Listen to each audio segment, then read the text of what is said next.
예, 여러분들 안녕하세요. 지난 시간에 그 언어의 특징에 대해서 설명을 한 것을 기억하시고 계실 겁니다.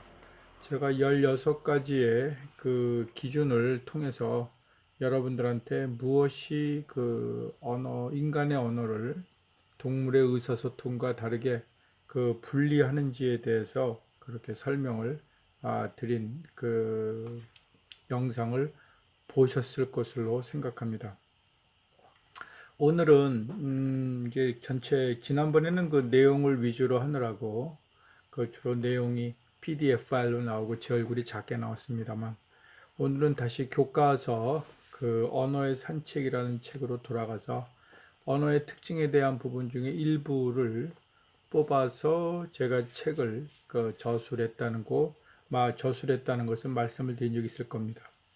여러분 교재의 그 20페이지를 보게 되면 언어의 특징에 대해서 나오고 거기에서 그 종류 번호를 보면 1.2를 시점으로 해서 그래서 뒤에 아, 그 32페이지에 1.11 그래서 16가지 중에서 11가지를 그 선별해서 교재에 이 서적에 실은 것을 아실 수가 있을 겁니다. 일단 지난번에 쭉 16가지를 봤기 때문에 오늘은 그거에 대한 것을 다시 반복하지 않고 그 언어의 특징에서 아까 잠시 얘기했던 선별된 부분들을 설명할 텐데요. 일단 1.21 지난번에도 그 두 번째 그 영상에서 말씀드렸습니다만은 인간 언어의 발화와 청취 역할의 교환성 결국 소리를 통한다는 거하고 또 인간들이 그 말하는 그 어떠한 자기의 그 역할에 대한 분담, 또 듣는 이야기, 듣는 역할, 우리 이것을 같이 설명한다는 것을 여기에 포함시켰습니다. 기호 의미 사이의 이중성이라는 거, 그 기호라는 거, 또 우선 단어라고 얘기를 한다면 단어 중에 우리가 CAT라는 것은 의미를 갖고 있는 구성이죠. 소리는 물론 크, 에, 트로 되어 있습니다만은 그 세 가지의 소리가 합쳐서 의미를 가리키게 되는 하나의 기능을 갖게 되는 것이며 그것을 우리가 사전적 의미를 갖게 된다. 이렇게 설명을 할 수가 있을 것입니다. 이처럼 소리의 구성과 의미의 그 어떤 양 측면을 서로 평행선을 이루면 서로 상호 연관성을 갖고 있는 것. 우리는 이것을 이중성이라고 합니다. 3회 언어 표현의 의미의 독립성. 이것은 좀 아마 이중성보다는 앞에 존재해야 될 것 같은데요. 표현이라는 것은 어떤 의견이나 또는 의미를 전달하는 것이고 또 무엇을 가리키는 영어로 refer to, refer 그 다음에 전치사 to가 되겠죠. 그래서 각각의 단어는 하나의 별도의 의미를 가지고 있다가 되겠습니다.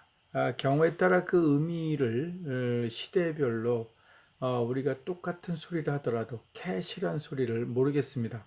영어가 아닌 다른 나라에서는 캣이 전혀 고양이가 아닌 다른 물건을 가리키는 단어로 사용될 수가 있겠죠. 왜?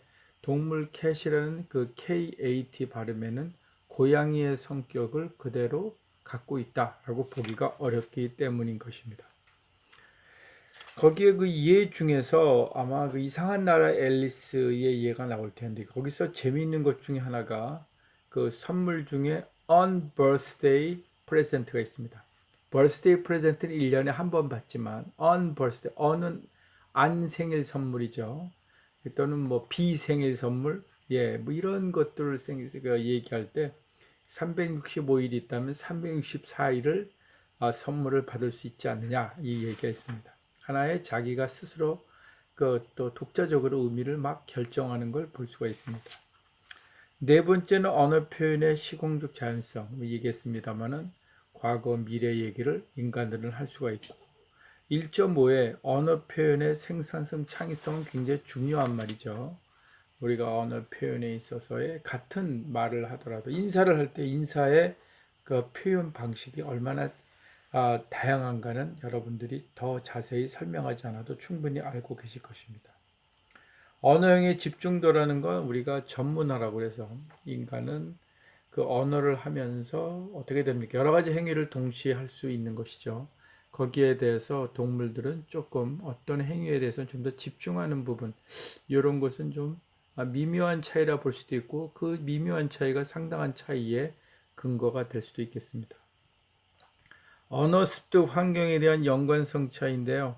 이것은 소위 여기서는 이제 문화적 전이라고 그래서 소위 그 동물들의 경우도 마찬가지입니다만 부모로부터 자식으로 말로 전달시키는, 물론 다른 부분도 있습니다만 언어도 포함된다.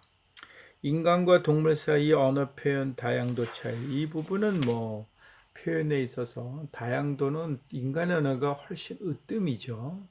예, 그러하기 때문에 그 으뜸의 그 성격을 놓고 봤을 때는 어떤 그 인간 이외의 생명체의 언어도 가히 그 쉽게 따라갈 수가 없다, 이렇게 할 수 있습니다.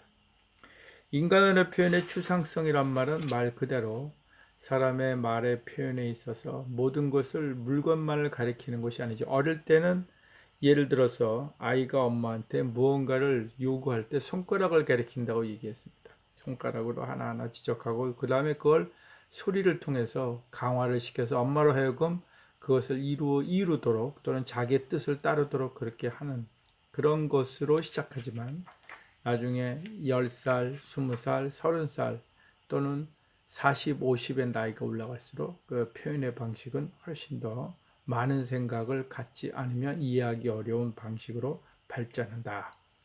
언어 표현의 전달과 매개체 수단, 뭐 이것은 뭐 위에 보면 의석도 보면 대화, 기록, 점자 여러 가지 방식을 통해서 매체를 사용할 수가 있습니다. 동물들보다는 좀 더 매체의 활용이 다양하다 볼 수가 있고요. 언어 표현 대상의 다양성, 예, 그래서 인간 언어가 전달할 수 있는 내용의 다양함으로 인해서 동물들이 의사소통을 위해 사용하는 신호 체계로는 인간 언어를 따라갈 수가 없다. 이런 것들이 이제 소위 인간 언어의 어떤 독특함을 강조하는 중요한 하나의 내용이 된다. 이렇게 볼 수가 있을 것입니다.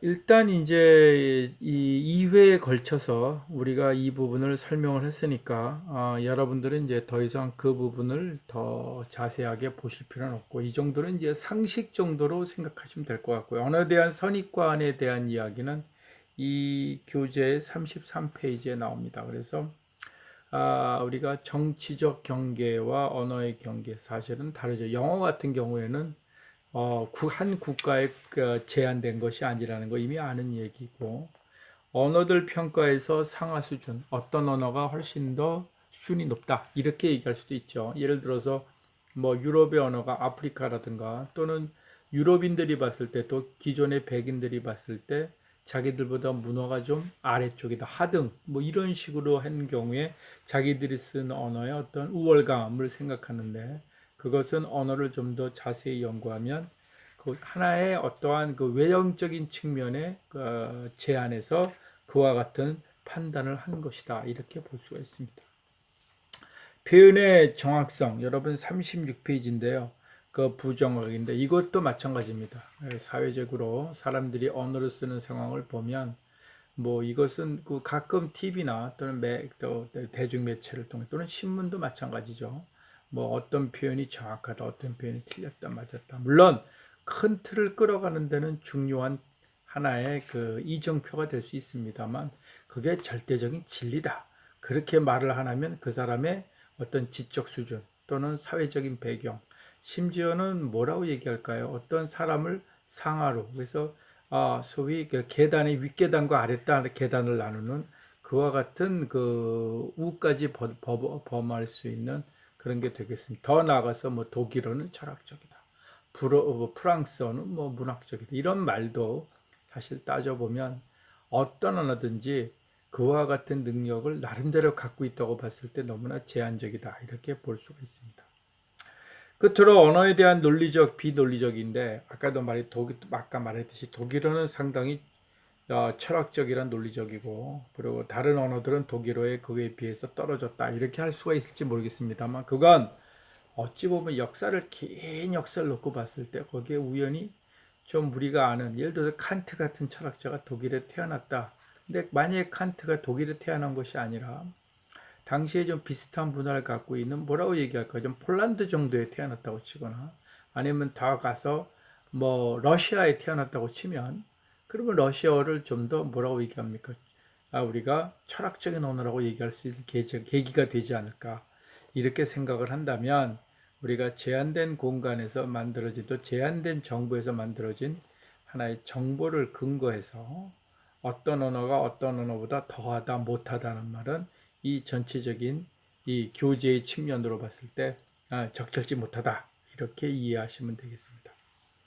자, 다음 시간에는 언어의 시작과 인간의 행동 양식을 얘기하는 그 39페이지부터 언어의 기원에 대해서 설명을 하고자 하는데요. 조금 빨리빨리 다음에는 나가도록 하겠습니다. 그러니까 반복되는 부분이 있어서 말이 중언부언 됐는데요. 자, 오늘은 여기까지 일단 설명을 드리고 이 부분 새롭게 할 부분에 대해서는 다음 수업에 다시 설명에 들어가도록 하겠습니다. 감사합니다. 김영엽이었습니다. 들어가십시오.